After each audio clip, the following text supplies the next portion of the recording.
BrosEmprenden Podcast es un experimento social en donde juntamos a los mejores vendedores de Amazon en un equipo multidisciplinario con una finalidad en común: crecer juntos y hacer dinero como consecuencia.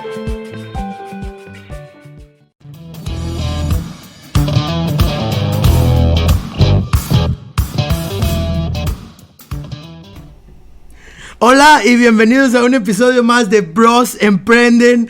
Ya ni lo voy a decir, voy a ir directo al punto, ya no voy a decir absolutamente nada. Hola César, buenas tardes, ¿cómo estás? Estamos teniendo problemas de audio. Un momento, por favor. Hola César, ¿cómo estás? Excelente, padrino. ¿Y tú cómo estás? Muy bien. Aquí encantado. Mucho honor en el episodio que viene. Va a estar súper padre. Adelante. Ya, también quiero saludar a otro invitado especial. Ya no voy a decir ni quién está ni nada, pero otro invitado especial. El único, el inigualable Master Sosa. Bienvenido, Master Sosa. Hola, padrino, ¿qué tal? No, pues un placer estar aquí con ustedes nuevamente. Ya es la segunda vez que me invitan, muchas gracias aquí. Y en esta ocasión, bueno, pues con mayor gusto todavía, porque tenemos aquí a Jim Cockrum, un amigo mío muy entrañable, que como saben, pues cambió mi vida en muchos sentidos y pues también la de ustedes y la de mucha gente. Entonces, pues estoy muy emocionado de estar aquí con ustedes. Les agradezco la invitación que me hayan hecho partícipe de esta entrevista también. Muchas gracias. No, sí, Héctor, no debes de spoilear el podcast. No tenías que haber dicho quién estaba con nosotros. No te creas. No, es mejor que el Master Sosa lo presente, ¿no? Y estábamos hablando de que este es un episodio que es un parteaguas, ¿no? Porque de aquí estamos hablando de que nosotros, que somos la nueva generación de vendedores, estamos posicionándonos en los hombros de los gigantes como Jim Cockrum. Y en este momento voy a cambiar inglés para darle la bienvenida a Jim Cockrum. Jim, it's a truly honor to have you here. Thank you so much for everything you do, for everything you share, and for being here. Gracias, mi amigos. Mucho gusto. You got it. You see, you know more Spanish than what you said you know. Yes, sí, un poquito. But thank you for doing this episode in English so I don't hurt myself or say something foolish. No. Thank you so much. We're expecting that our audience speak or at least understand a lot of English because, we are very close to the United States. Gracias, mi amigos. So, Jim, tell us about your story, please. How do you start in a 5 minutes? Because everybody knows you here. So, but for the new listeners, just tell us your story about how did you start your group and everything. Yeah, sure. I think all of us enjoy telling our own story, and we can go very long given the opportunity. But I want to make sure that the listeners understand from the very beginning of this show today that my only purpose being here is to make sure that they get something that they can use, that's useful, that helps them grow their business, improve their financial position. That's why we're here. My story, I could talk for far too long and go into it, but let's just say I've been using the internet creatively for over 20 years to launch and grow multiple income streams. And my team and I have helped thousands of other people do the same thing. And, I've got a beautiful family. I've been married for coming up on 26 years to my wife that we met in college, and 5 kids, one of which, three adoptions, and our only daughter is actually from Guatemala. So we spent about 4 months in Guatemala when we adopted her, and I picked up a little Spanish. We speak a little Spanish in our home, but I'm certainly not fluent. But that's probably enough of my story. I want to deliver content. And that is awesome. So, thank you. We all know you. So, So, Cesar, do you have another question from the only one, Jim Cockrum here? Yeah, like I was saying, this is such a an honor to have you, Thank you, Cesar. as an invited over here in our podcast. We've heard on your podcast. I've heard Hector, and then I've heard all of your episodes. So I pretty much know everything you said on your podcast. And thank you very much for all the content you deliver to every one of us. And let me start with a small question. What opportunities do you think or do you see in Mexico's marketplace, since we are here in the U.S.? Well, but Sure. Hector is in Mexico. Right. Well, I see the internet, and I'll answer your question, Cesar, but I want to put a little platform a little foundation before I answer your question. What the internet has done is level the playing field. And what that means is it no longer matters where you live. It's really irrelevant. Where you live represents advantages and opportunities and perhaps challenges that other people don't face, but the internet's the same for everyone. So the playing field is literally level now.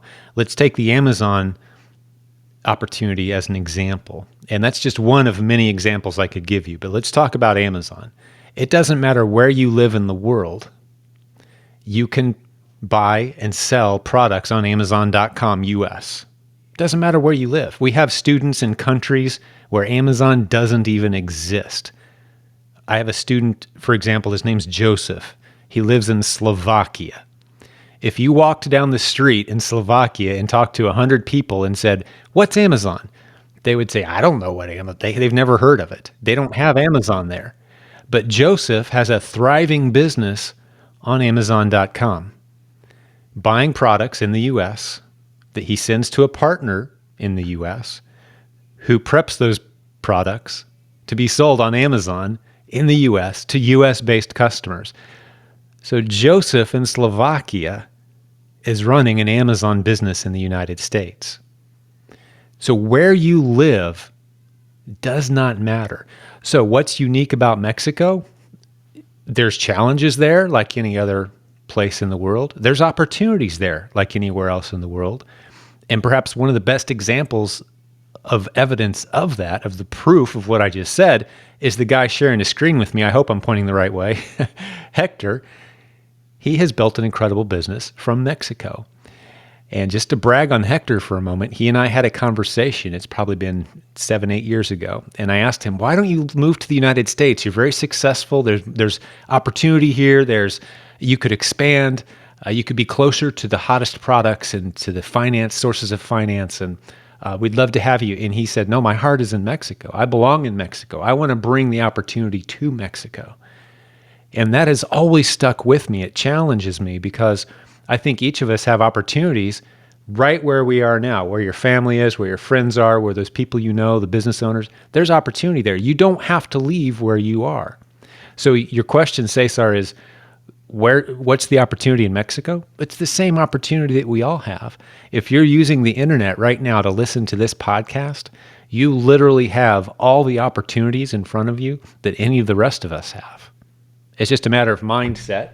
You got to have the right mindset. You got to recognize that opportunity, and you've got to go after it, pursue it. Listen to great guys like Al, my buddy Padrino here, Cesar, Hector. You guys know how this business works. So start doing it. There's nothing unique or special or especially challenging about Mexico in particular. Does that help you? I mean, that's my mindset. Yes, it does.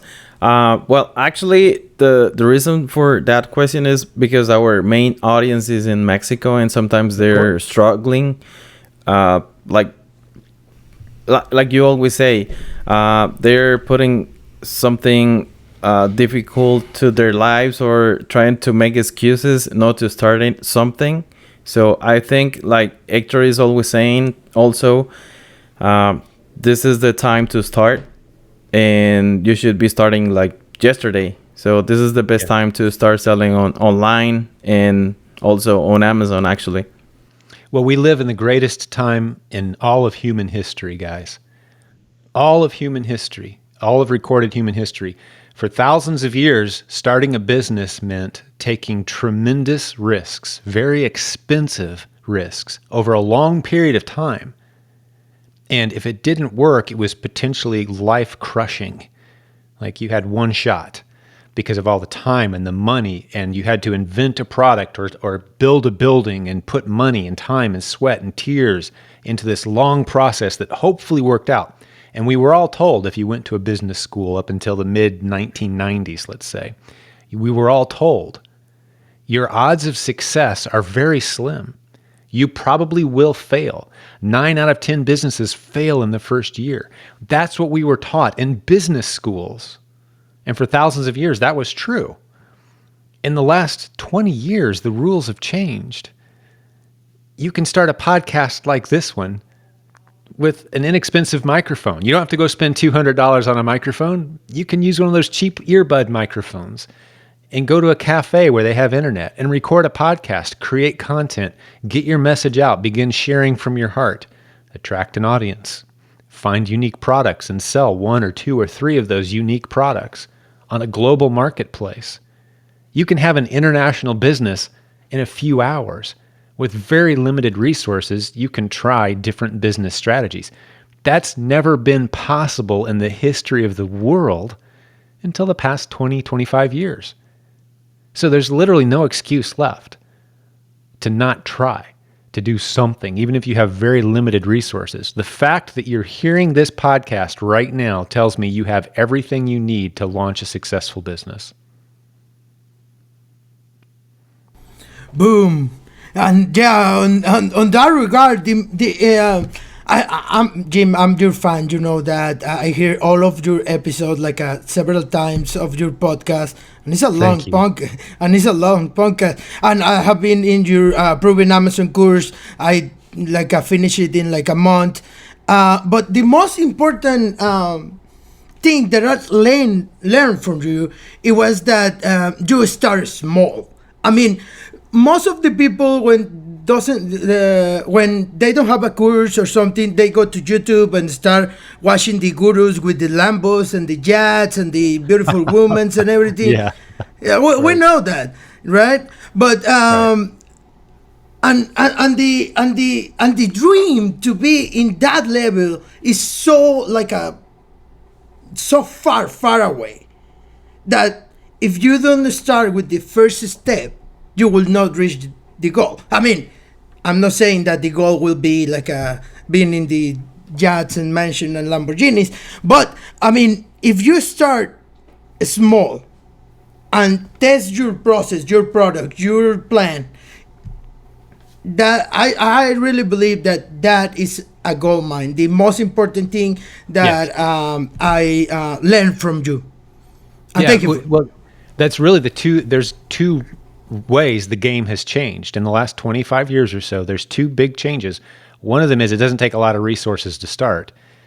And the other is you can test very small, multiple ideas.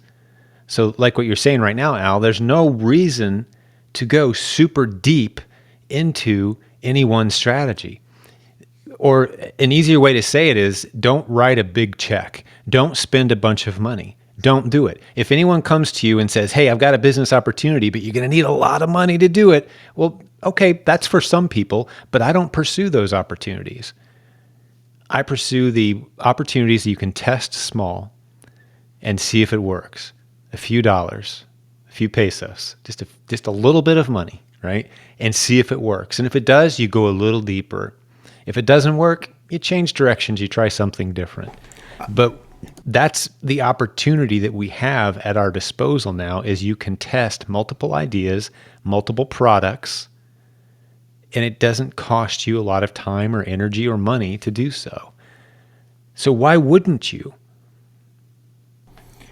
Yeah, and as you always say, if we start changing $5 or 5 pesos bills to $20 or 20 or 45 pesos bills or 50 pesos bills, you can start small and prove your concept, and you will make mistakes, but you will not fail big.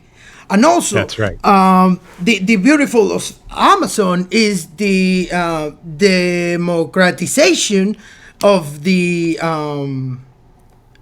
market, because it doesn't matter if you have big money or less money. The opportunity is the same for everywhere. As That's you right.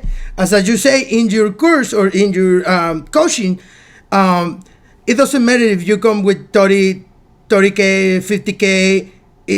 Here, we're not doing that. It doesn't matter. It doesn't really matter if you have really big money.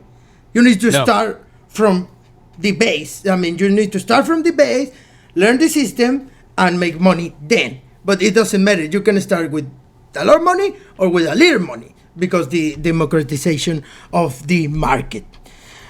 Yep. It doesn't matter how much money you have. We want you to start small and test small, which means you're losing small and you're finding those winning opportunities, and you can slowly and gradually build on those opportunities. It's even biblical. There's this scripture, I don't remember off the top of my head where it is. It's in Proverbs, though, that says wealth hastily gained, which means, making money quickly, you're going to lose it quickly. And as we're recording this podcast, I think a great example is Bitcoin. How many people went from a few thousand to tens of thousands, and then as we're recording this today, they lost those tens of thousands in one day, as Bitcoin just spiked up and then dropped down. That's the nature of money. If you accumulate it slowly, you'll have it a long time. If you accumulate it quickly, you're going to lose it just as fast. So we've adapted that strategy into everything we teach. Slow and steady wins the race. It's the children's book, right? The tortoise and the hare. How do you say tortoise and hare in Espanol? La Tortuga? tortuga y la liebre. La tortuga y la what's rabbit? liebre. Liebre? It's not a rabbit, but because rabbit is conejo, but liebre is like a type of Mexican conejo, Gotcha. Well, that children's book, though, that's a great lesson. The tortoise and the hare. That's a great business lesson. And I think it's one of the most important business lessons that you can adapt into your life is you've got to take a slow and steady approach to business. Don't try to ramp up fast. You can't. You're going to fail. Something will break. It's not going to go well for you. You want a slow and steady path. And Amazon represents that opportunity. You can sell just a handful of items at a time. You don't have to go buy 100 or 1,000 units of anything. You can buy 1, 2, 3 items at a time and test very, very small and build up slowly and be selling to millions of potential customers within just a few days. So, Hector, can you tell us how do you meet Mr. Jim Cockrum?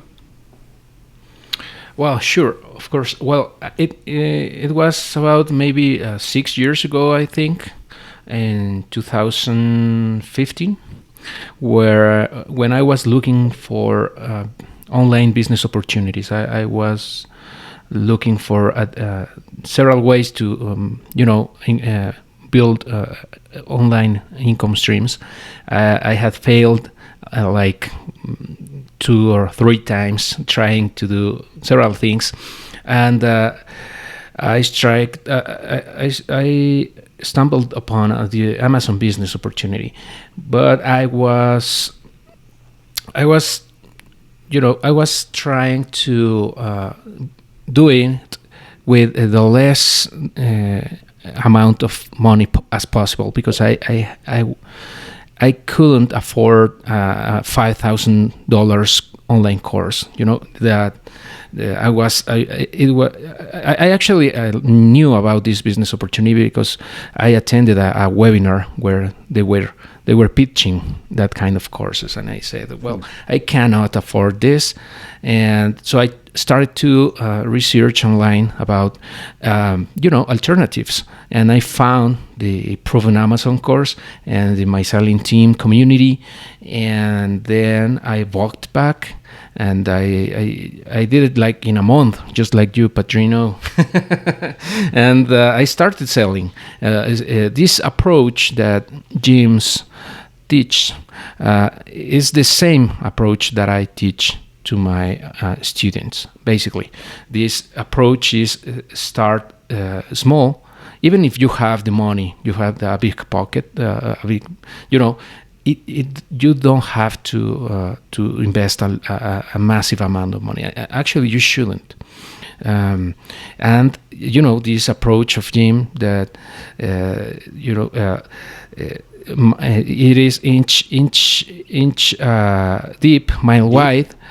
That Inch is deep, mile wide. Yeah, that is about testing several products and only going deep in those that you find really potential, and that potential is you find out that the market tells you actually what those products are, because they buy it. When they buy your product, you know that they want it, and then you can go deeper on those products. And this approach is the same I use. I've been using it for 5-6 years now.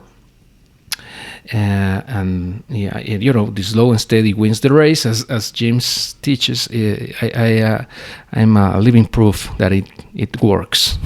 So that's the way I met Jim, and then I went to the Consult, Expand, and Sell conference that now it is known as Proven Conference in 2016, I think, and. Well, that's where I actually had the opportunity to talk to Jim for the first time, and that's where we became friends. Talking about Mexico, yes, yeah. You nearly brought me to tears, man. Yeah, because I wanted you to move to the United States, and you said you were almost hurt. I remember it very clearly. The expression your face was pained. And you were searching for the right words. You didn't want to insult me. You didn't want to but you wanted to say what was in your heart. And I'll remember it the rest of my life. You truly have a heart for Mexico, and you're right where you are supposed to be. And that may change in the future. Who knows? But I know that you'll always have a heart for Mexico. Mm-hmm. I don't know where you might live 10 years from now, but I know what's in your heart. And you are an incredible leader. And you care for the people who are following you. And everyone listening to this would be wise. If they speak Spanish and want to learn internet marketing, they'd be wise to follow you and to pay attention to your message.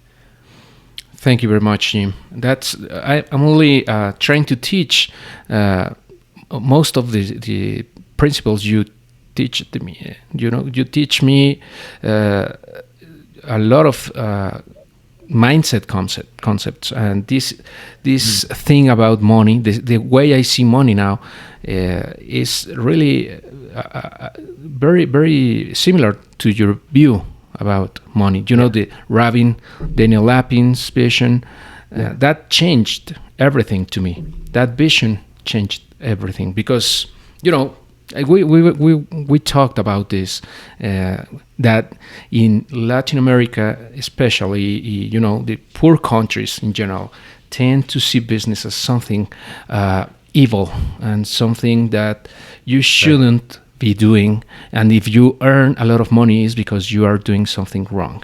And that vision alone is misleading and is destroying a lot of lives here, because this conception or this misconception about money prevents them to build wealth and to serve others, and that changes everything. That mindset actually is the most important thing I believe I can teach, and I've been teaching it and sharing it to most people, the most people I can.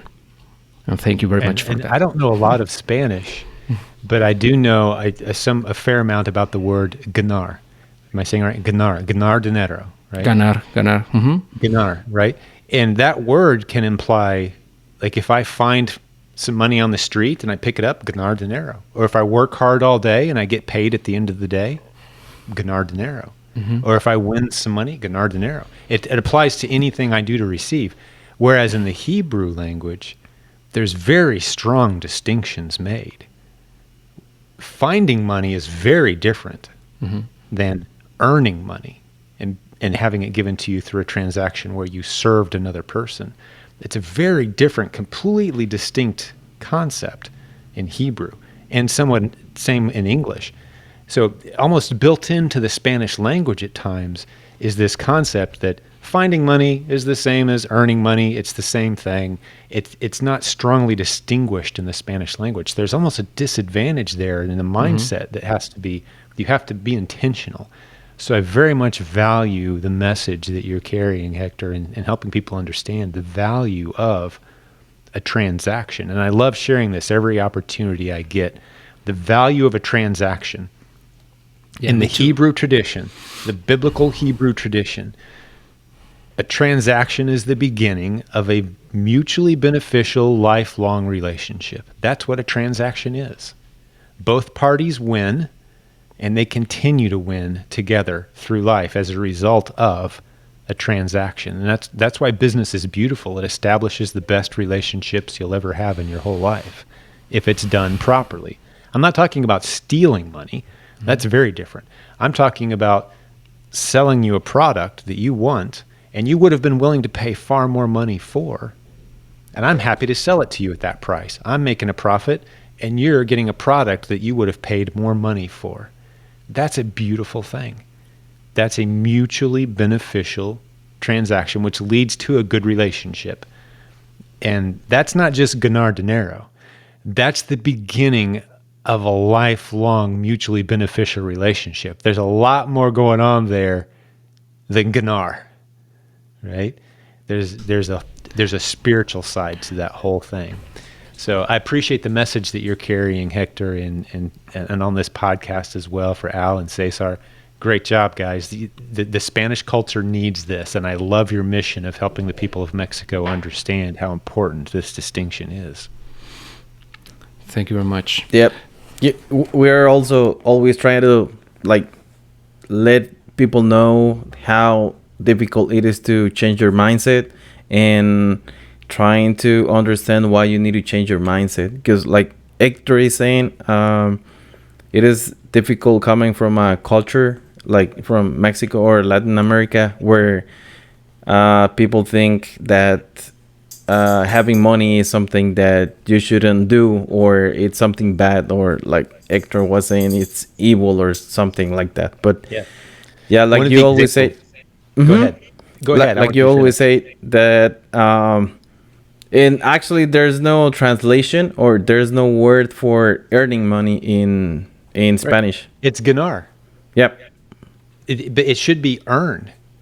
There needs to be a word. I love that. Yeah, that's exactly what I was trying to say. There's no word for earn. Mm-hmm. But in serving, you've earned. We call it a certificate of appreciation. That's what a peso is. That's what a dollar is. Matter of fact, when I'm speaking in front of audiences sometimes, you referenced Padrino, you referenced my good friend Daniel Lappin, and I learned this from him. He'll say, I need a volunteer. I need someone to hold up a $20 bill, and I'm going to do a trick. And he'll have someone in the audience hold up a $20 bill, and he'll say, would you be impressed if I told you exactly how you got that $20 bill? I know exactly how you came across that money. And he'll say, first, I have a question for you. Before I do my trick, I have a question. On your way into the meeting today, did you steal that $20 bill from an old lady whose purse was open in the lobby? Did you take it from someone illegally in some fashion?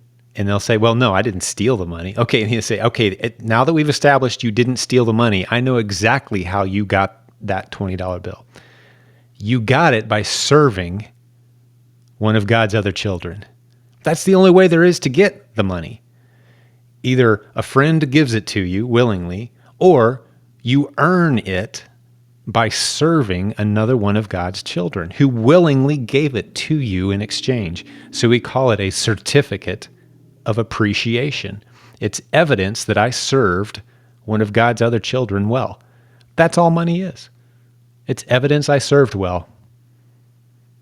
And a good transaction is one that begins a mutually beneficial lifelong relationship. So I teach my kids that a good transaction is one where 6 months later, both people think back to that transaction and still think in their head, that was a good deal, right? It's because that means there's a relationship behind the transaction. That means both parties truly did benefit. So yeah, that's a mindset shift for a lot of people, but that's how you have to see it. That's how money works. That's God's gift to us, is monetary exchange. It's biblical. It's established in the Bible as a concept. Money didn't just randomly happen. It came out of the Hebrew culture, and it's a biblical concept for those who want to study. Yeah, Daniel Lapin's materials are fantastic. That's actually my favorite podcast, is Lapin's podcast. Yeah, very awesome. I also hear that podcast. Very, very, very good podcast. But so that shift in mindset is very important because right now in Amazon Mexico, for example, we have Intel. Last year, the Amazon Mexican market grew 48%. I'm sorry, 23% last year. And we have also Intel that this year is already growing 48%. So the opportunity is humongous big for everybody, either for the sellers that we are here and we can send stuff to sell in Mexico, because right now the sad thing that is happening in Amazon Mexican market is that is flooding with the Chinese products. Why? Because the Chinese, for the tariff, they are doing some tricks at the border, to pay less taxes for import the stuff, and it's cheaper from them to storage those products or those widgets in Mexico, and also they can send in Mexico. So it's a beautiful deal for them, But the opportunity here is that the Chinese sellers are not sophisticated. So they are just throwing like a products in Amazon Mexico, and they don't care. They are selling in the United States, Right. But that mindset that we can compete in global markets is very hard for our Mexican audience. It took me a lot of time for me to educate about a mindset and markets and competitiveness and all this stuff because I have been spending 10 years here. But for the Mexican population, it's very hard to believe that unless you are Héctor Sosa, that's why he's Hector, right? But for everybody else, and that's why he's here. But it's very hard. It's very hard to believe that we can beat the Chinese or we can compete with a global economy, no? Yeah. But this mindset and these principles can help us shift the mindset. Actually, it is quite difficult to people anywhere in the world, I believe. But here in Mexico, at least I see that our culture is somehow programmed to believe that we cannot achieve big things, that we are not meant to greatness. And we have it in the movies, we have it in the TV, in the stories we tell. Our own history tell us that we are a conquered civilization. Even before the Spanish came, we were somehow enslaved and poor, and we were suffering already. So our culture comes from there. So it's really difficult. But once you see, and that what helped me to really believe that we were really capable of anything as any American guy. I was the first time I went to the United States in 2008, I believe, as a grown-up. I went when I was a kid, the Disneyland thing, so on. But the first time as an adult was in 2008, and when I was arriving to Atlanta, and I saw the beautiful houses there, beautiful pools and gardens and big houses, and I said, if these guys can do it, why not? Why I can't? Why cannot I do the same? And why we in Mexico cannot live like this? Is possible, as Jim just said at the beginning of the episode. The internet is leveling up the play field to everyone. So I absolutely agree with you, Jim, and that's why I have no plans to move from Mexico, because I can do more impact, actually, I think, living here in Mexico, because I'm serving a lot of people that needs to listen and needs to understand and needs this message. And that's in so many ways thanks to you, Jim. When I saw you and when I saw the audience in your conference, 500 people there, and they all have the same mindset, the mindset of helping each other and build relationships and achieving goals together and going forward together. That changed everything. So I appreciate that every day, and thank you very much, Jim, for that. Thank you. I think what I'm going to have to do with this episode is play it for my full audience, because I'm having a fantastic time. I love this. I might use it as one of my own episodes if that's okay. But I want to go off of what Hector just shared and say, we talk about leveling the playing field. I like to say it this way, guys. I don't care what challenges you have, what handicaps you have. You could say, well, I don't have an education, or I came from a poor family background, or I live in a difficult part of the world, or I'm sick, or, I don't understand the internet, or whatever your excuses are. You can make those excuses out on a piece of paper, okay? Just imagine you've made your list. I will find somebody who has a list that is 5 times bigger than yours. It contains all of your excuses plus 5 times more excuses that you didn't think of or that you've never had to face, the challenges. You think you're too old, or you think you're too young, whatever. Let's fill up that list. But what those people have that you don't is a thriving, successful business online.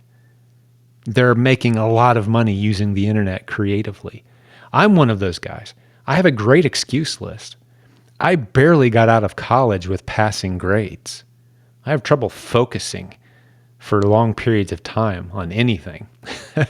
I'm very scatterbrained at times. I get bored easily. I don't like reading books. I've made myself become a reader. That's a choice I made, but I don't like to read books. I'd much rather be fishing and play basketball all day. Those are my hobbies of choice. But I've disciplined myself and I've trained myself to pursue those things that I want.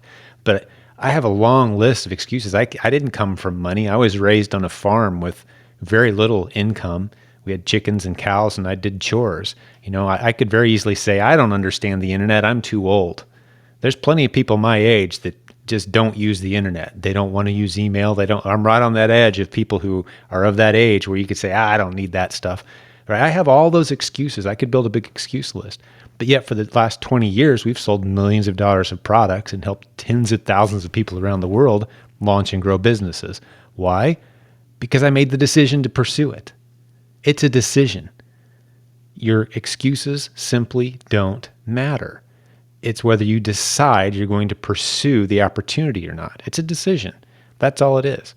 So whatever your excuse list is, and that's something I love about our podcast, guys, is I've had Hector on there. I've had other guests on there from around the world, people with different challenges. They barely speak any English, or they're bedridden, literally. They can't leave their bed. They're in bed all day, every day. And they're running a successful internet-based business. They've got multiple streams of income. It's incredible. So whatever your excuse list is, there's people who are worse off than you who are doing exactly not just Amazon, but there's all kinds of other opportunities. So let's talk about China, for example, because when I heard you talking about China, Al, I heard the same thing that Hector did. And rather than talk about how to defeat Chinese competitors, I say you take your eye off the competition and you look at the blue ocean of opportunity where the competition isn't even touching it yet. There's so much opportunity out there that you don't want to get stuck looking at your competitors and trying to beat them.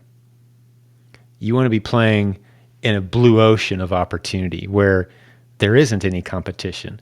Right now on Amazon around the world today, tens of thousands of new products were added to the marketplace. Hundreds or thousands of those products will go on to be successful. It doesn't matter what happens in China. It doesn't matter what happens anywhere else. There's opportunity constantly being presented. And there's plenty of products right in Mexico, and Hector's proof of this.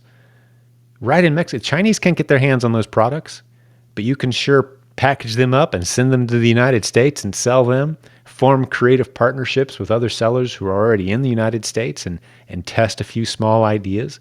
I'd love for you guys to send me a few ideas and say, hey, Jim, here's 2 or 3 of this item, 2 or 3 of that item. Let's test it on the Amazon marketplace. Let's see how it does. I'd love to work in those kind of arrangements. And I'm in a community with thousands of people who think that way.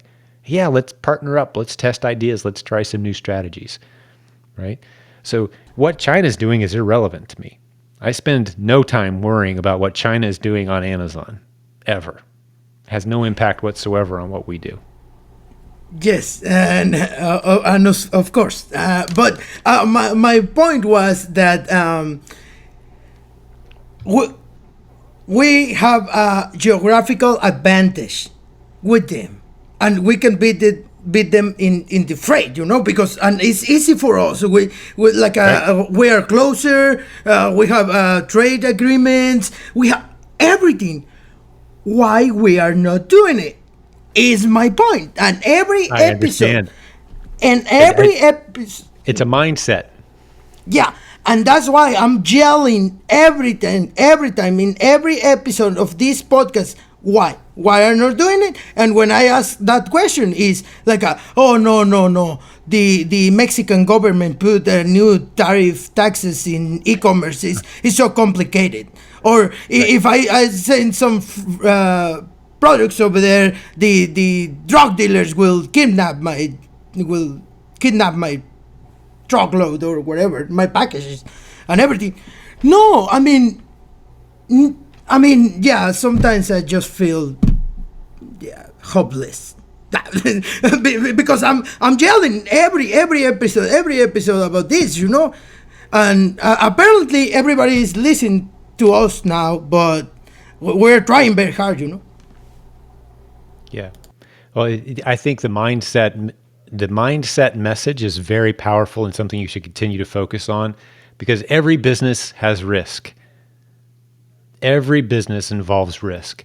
I don't care if it's drug dealers stealing your products as they cross the border. If you owned a traditional store with brick and mortar, you've got shoplifters, you've got the risk of fire, you've got lost inventory that never arrives, dishonest suppliers that try to overbill you for products they never ship to you. Every business involves risk. That's why I call people who build businesses, I call them warriors. You've heard me on my podcast. I refer to everyone who's trying to build a business as a business building warrior. It's war. Serving your customers well involves risk. It's a battle. It's hard. You'll fail frequently. Everyone in business does that. You've got to become friends with failure. And each time you fail, you have a choice to make. Each time something goes wrong, you have a choice to make. You can focus on what you just lost, and you can feel sorry for yourself and focus on the loss, or you can shift and focus on the lesson. What did I just learn? How can I prevent that mistake from happening again? What do I need to do differently next time? And if you consistently focus on the lesson, you'll find yourself making fewer and fewer mistakes. The losses will come with less frequency. It's called wisdom. You operate in wisdom. You'll have good relationships and people that you can go to and turn to, the solution to every challenge that you're going to face ever in business. The solution, every single time, it's the same thing. It's a person.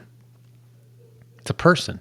Hector knows he can call me. I may only talk to him once a year, but if he ran into a challenge and he needed someone in the U.S. that understands Amazon to help him solve a problem, he knows how to get a hold of me. And of course, I'd do everything I could to help him. The solution would be a person.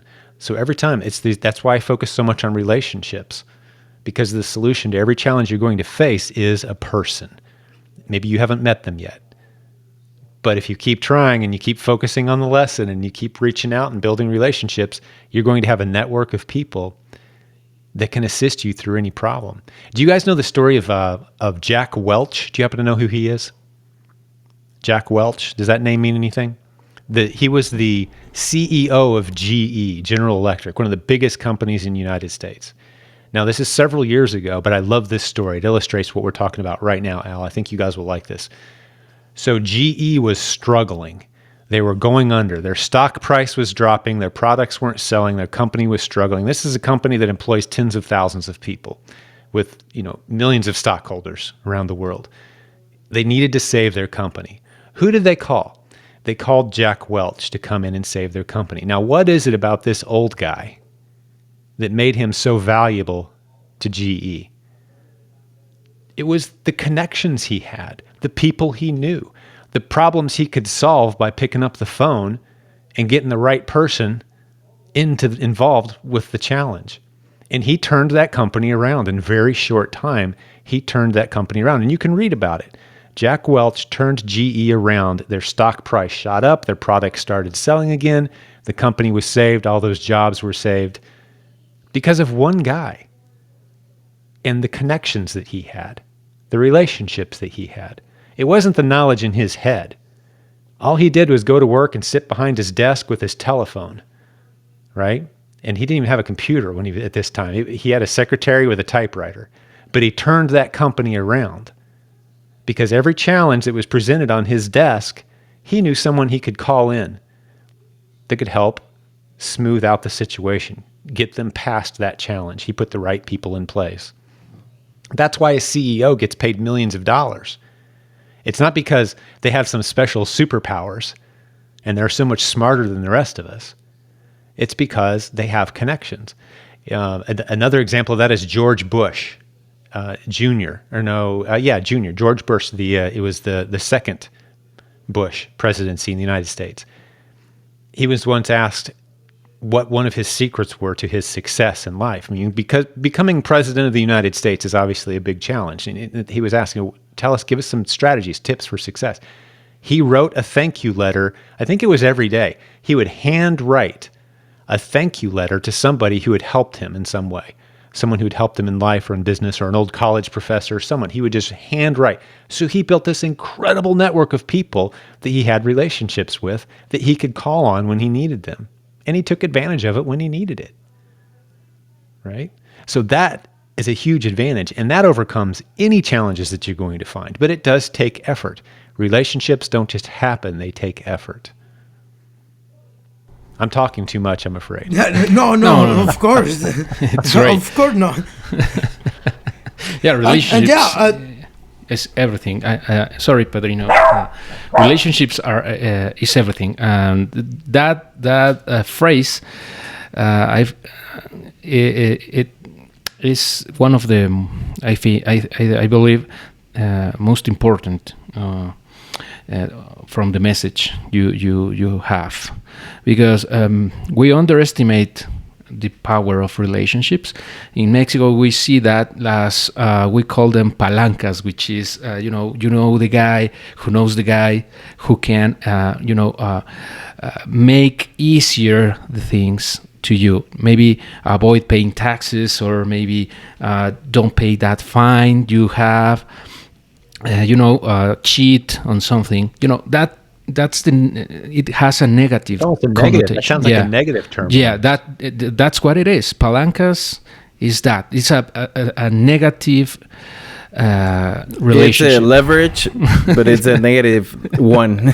Yeah, negative leverage. Exactly. Interesting. That's what it is. I'll have to add that to next time I talk about Ganar. You said Palancas? Is that Palancas. correct? Palancas. Palancas. Palancas. You know, the thing that we use to change the gears when we are driving, this kind of thing that you use, this stick. I don't know how to say it in English, but The that's stick shift. yeah, the stick shift. That's the term for palancas. So Palanca. yeah, I don't know why we chose. No, it's another great example. I think culturally there are some potential disadvantages if Spanish is your only language and you think of anyone who can help you as almost like an unfair advantage and you're manipulating the system. And getting me out of a fine for speeding is the same thing as helping me solve a business problem. It's both a palancas, right?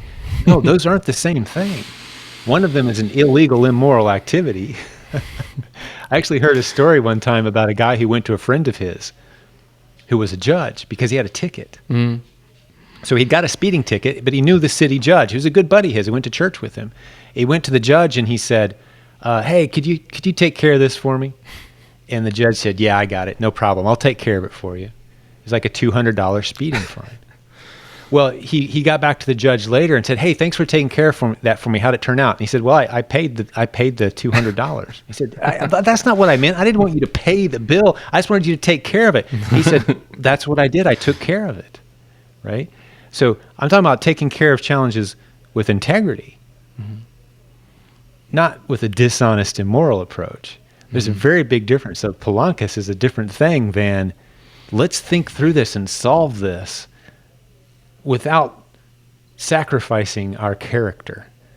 There's always a solution that involves keeping your character. You know, that audience of one is how I put it. It's one thing to impress you guys and to make you guys think I'm great and all impressive and that's great and have the applause of a crowd. They're clapping for you at the end of the presentation. That's great. But none of that matters. One day we all stand before the one who created us and he knows our hearts. So I don't need palancas. I need integrity. I need solutions, creative solutions that I can be proud of, that I can tell my grandchildren about someday, every detail, and tell them how we navigated challenges with my friends. That's a very different thing, right? Being proud of what you're building and doing it with integrity. So yeah, don't fall into that trap of thinking that a palancas is the same as a creative business partner who's helping you solve a challenge. No, we always say like together we will win.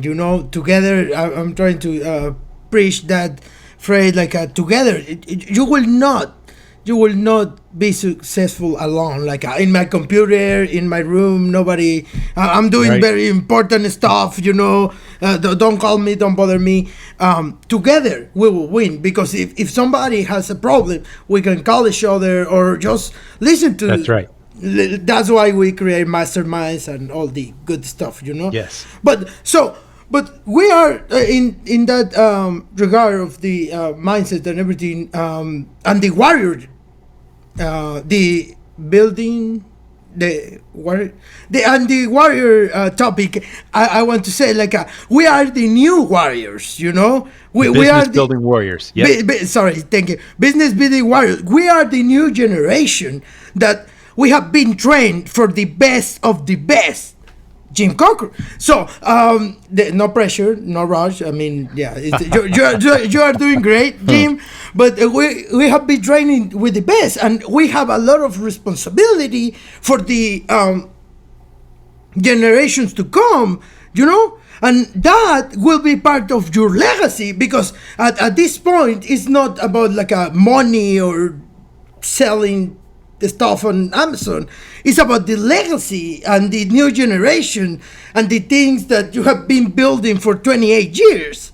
That you are giving us the opportunity to spread your message and be kind of your legacy from the proven Amazon course, the pack. Yeah. Sure. Well, go ahead. Here's my response to what I hear you saying right now. And I appreciate your enthusiasm, Pedrino. I truly do. But I've got to deflect it on back further than me. to the people I learned from, to my mentors who got me to where I am today, to the great authors that I've read, the teachers I had that cared for me, my wife, who, while she doesn't necessarily enjoy business, she's brilliant and she understands relationships and she's a great advisor to me. She can read people really, really well. You should be nervous if you meet my wife because she's going to know a lot more about you than you realize very quickly.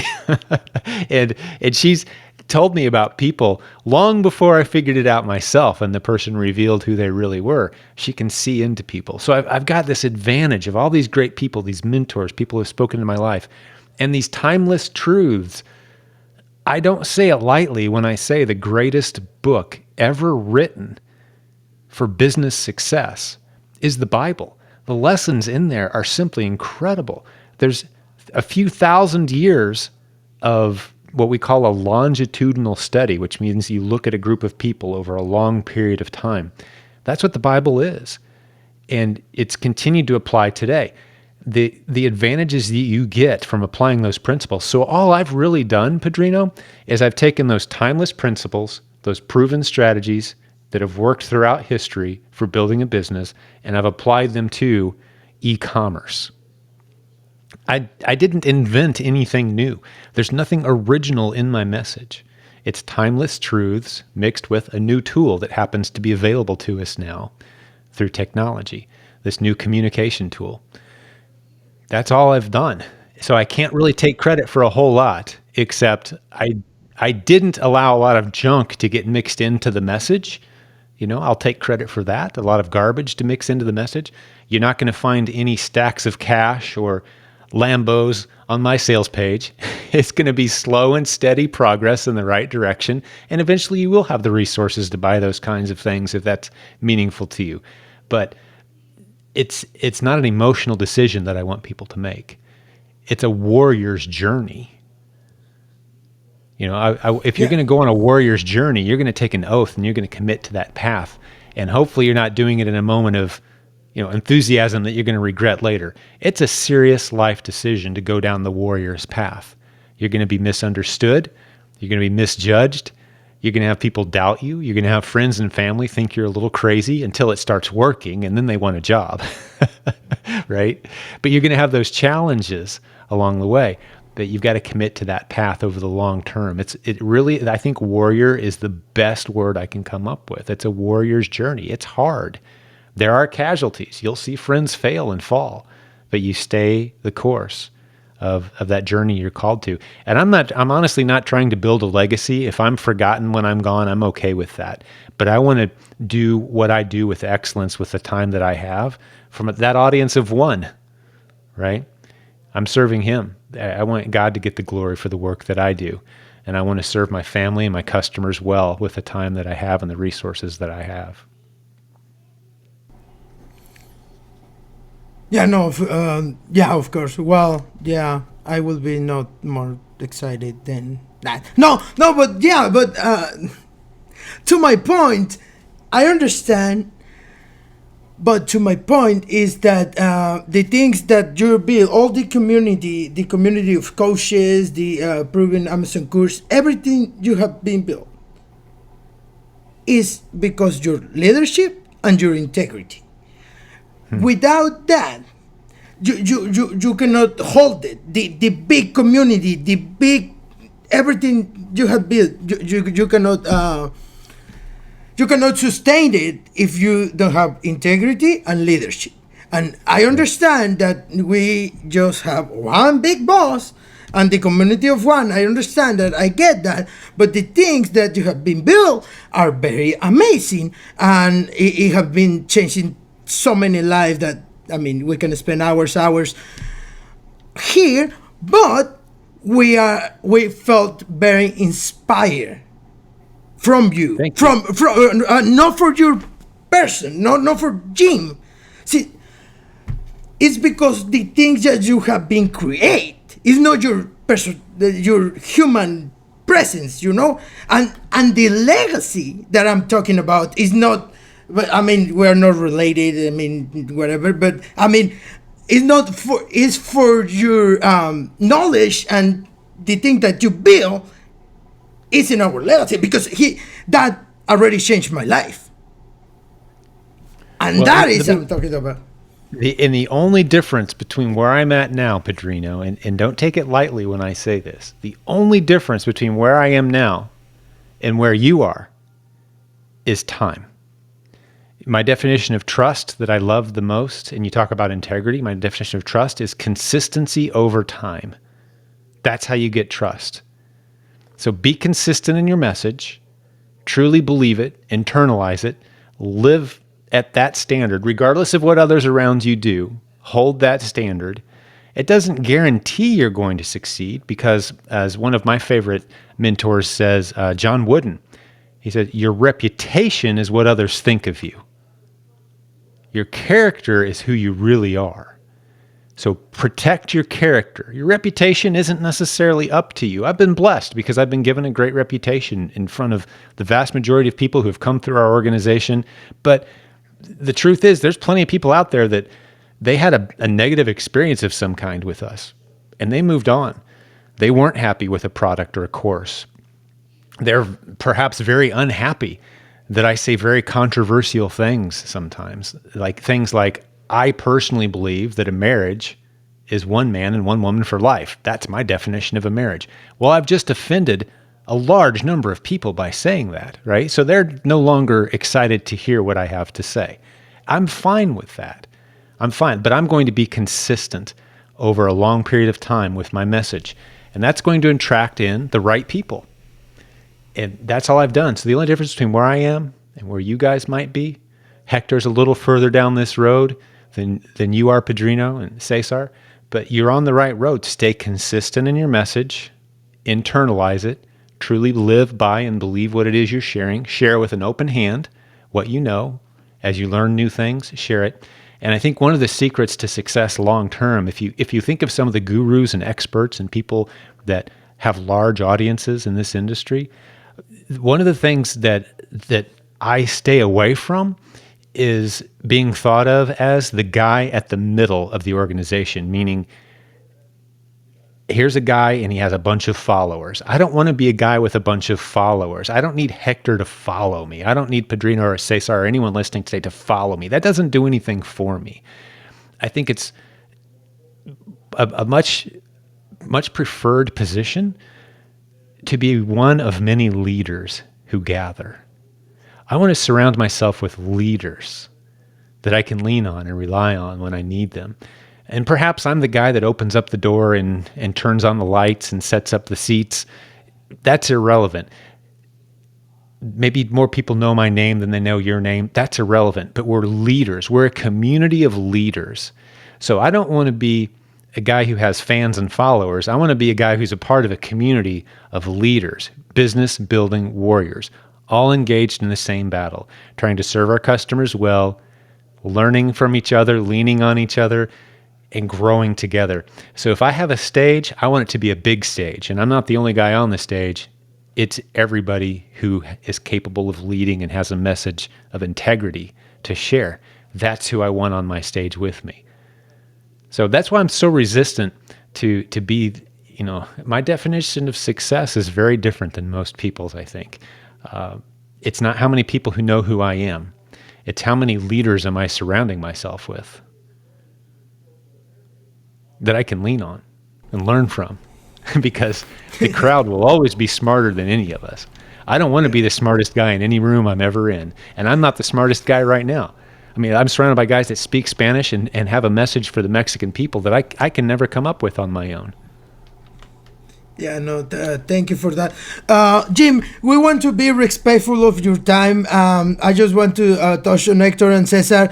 Guys, do you have any other question from Jim? Last question. You, Hector, go ahead. And I'll have a last question at the end. Okay. Well, I want to... I was thinking about when you were talking about failures, which is a really important part of the journey. And we will fail, and sometimes we'll fail massively. And yes.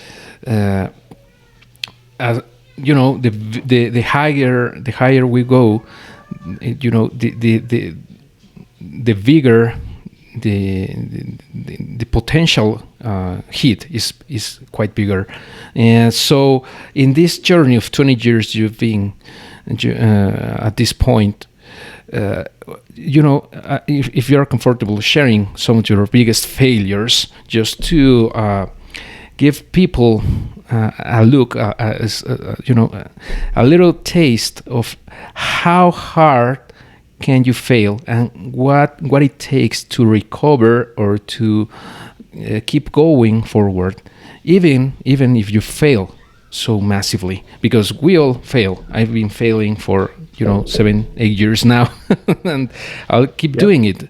But I will love to hear from you, which you have more than double the time I've been here. So I think that should be it will be very useful for the audience. There's a lot of wisdom in that question, Hector. I appreciate that so much, and you're absolutely right. The longer you stay on this path, the more you've all heard that with a lot of money comes a lot of problems. You've heard that, and it's somewhat true. The more resources you have, the more things you have to take care of, the more work it is.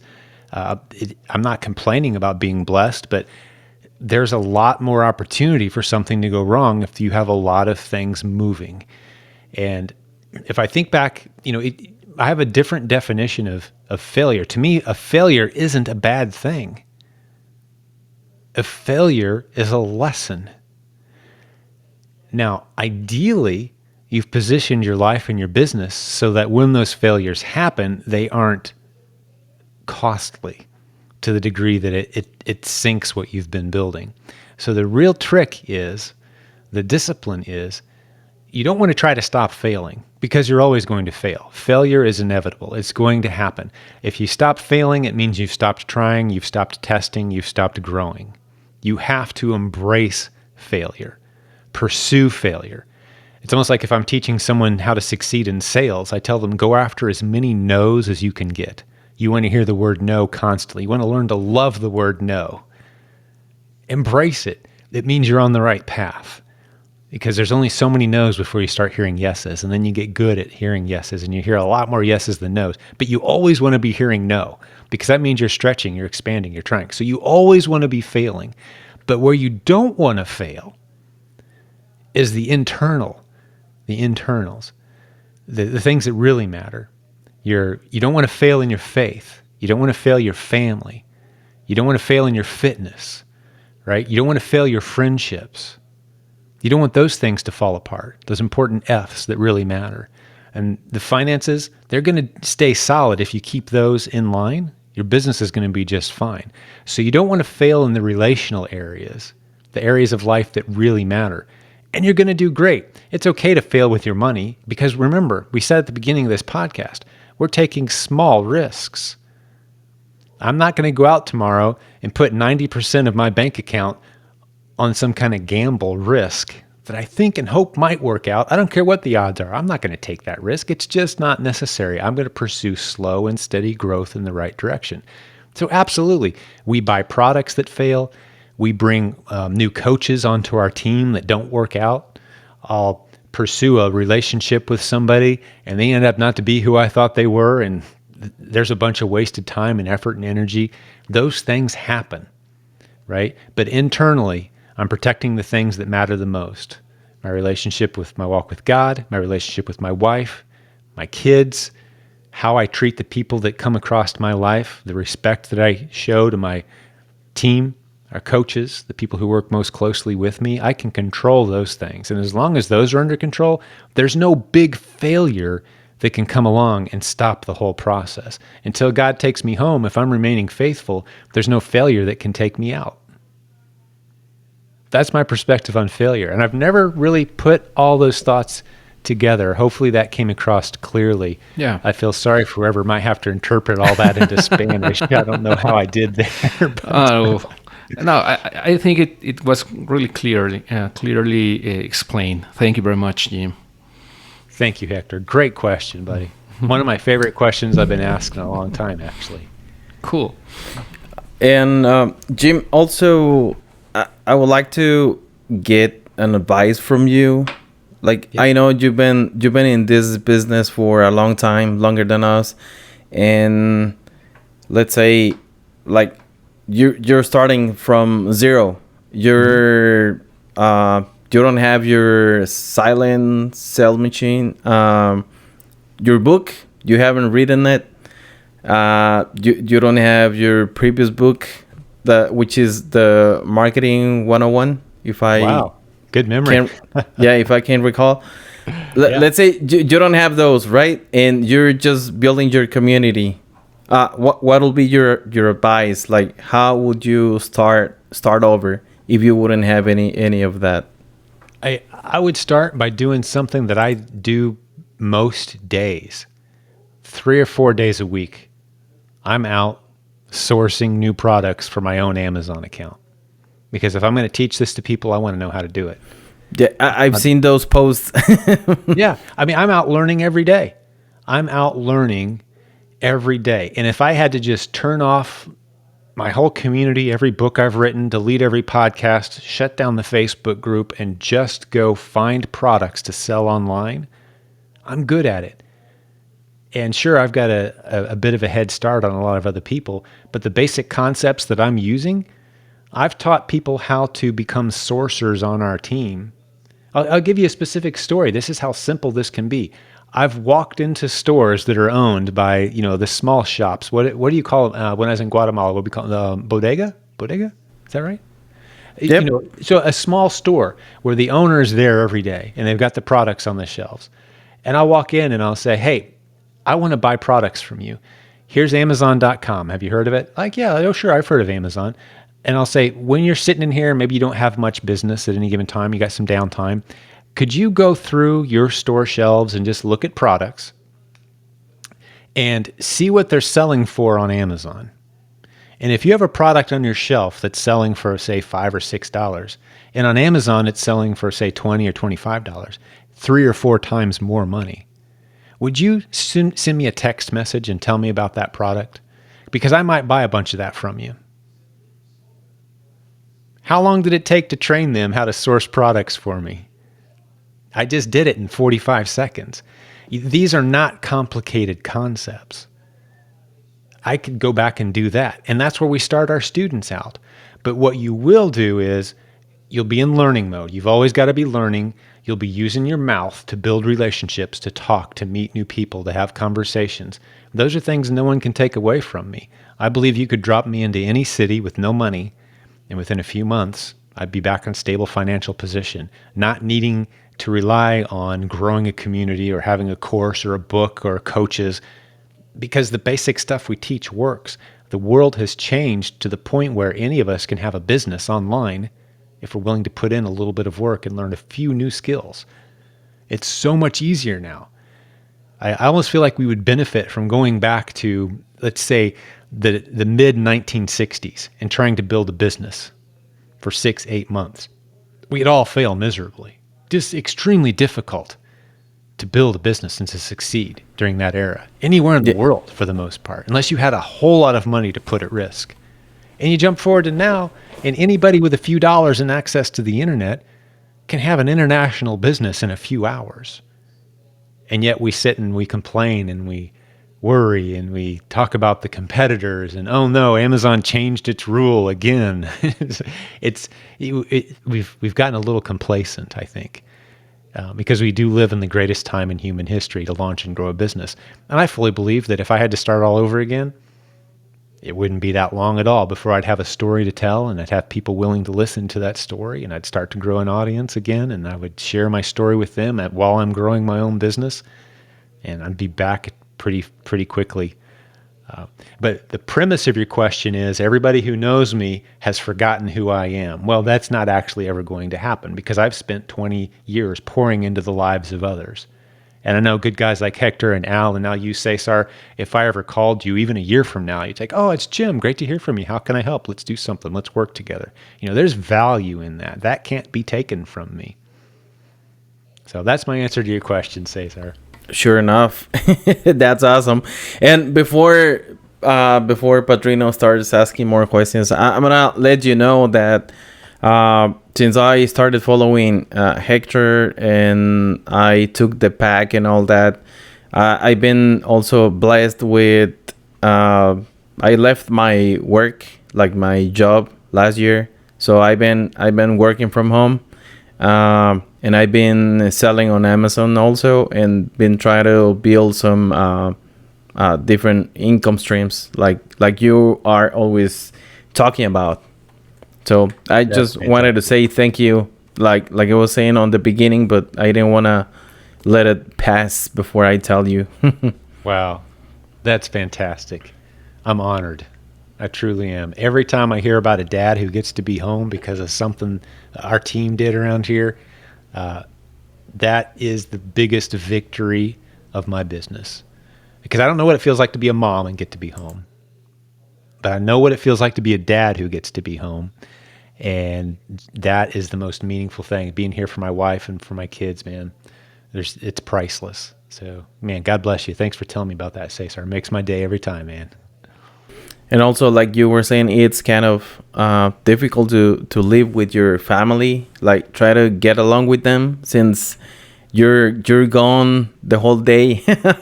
And now that you're living with them at the same house and everything, it's kind of difficult to work something, especially with what happened on last year with the pandemic, and we were all living together 24/7. So it was kind of crazy, but we did it. Yeah. Well, I'll take that challenge any day over being the dad who gets up at 5 a.m. and comes home an hour before his kids go to sleep. You know, God bless the dads out there who that's their routine, and the moms and, you know, all the single parents. God bless you. It's not an easy gig, but the challenges of all being under the same roof all day, every day, I'll take that any day over the challenge of trying to be a husband and a spouse and a parent that's gone, you know, 5 days a week for 12 hours a day. I mean, it's unimaginable to me. And so I want to offer an alternative to those. And yeah, there's challenges being under the same roof, but man, the relationships, my kids genuinely are each other's best friends, and they truly respect and love their parents. And we're not a perfect family. We fight, we have arguments, we have disagreements, you know, just like every family. But I'll tell one last little story, if you don't mind, on that front. This is whenever I talk about how our family fights, you know, I say pretty much every fight my wife and I have, you know, it's the same thing. We'll fight, we'll separate, and she'll come back on her hands and knees, crawling back to me, and she'll say, under the bed where I'm hiding, "You get out and fight like a man." So hopefully that translates into Spanish. Yeah, it does. It can be translated to any language, I think. Yeah. We all know how the husband-wife relationship. We all know who's truly in charge when the fight goes down. But no, I love my wife and I love being around my kids. But yeah, it's not always perfect. But man, it sure beats being separated from each other. Yeah. Well, so what else, Al? What else you got for me, buddy? Nothing. Thank you so much. Before we go, Proving Conference is coming. Where can people reach you? Please let us know. SilentJim.com. That's my podcast, and you can get into our Facebook group there. And yeah, we do have an event coming up in Tampa in July. If folks want to be, I don't know if many people are doing international travel these days, but certainly anyone's welcome. I'd love to have you there. theprovenconference.com if you can make it. And we actually we've got the event in the black now. We've sold enough tickets that it's paid for itself. So now we're giving away scholarships for people who are financially challenged for one reason or another. It's been a rough year for a lot of people. So we don't want to charge people any money if that's what's going to prevent them from being there. We want them just to come. And they have to pay for your own travel, but Cesar and I, we bought tickets last year and COVID and stuff, so we still have our tickets. So we'll see. If you don't use them this year, you use them next year, and we'll do it again. Okay. Yeah. No. Thank you so much, Jim.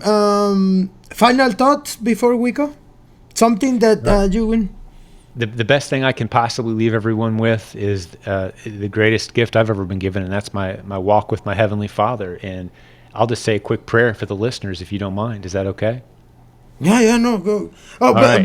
but before you go, before that, Yes. let me just tell you, if you need something from here, Texas or Mexico, this is your mic.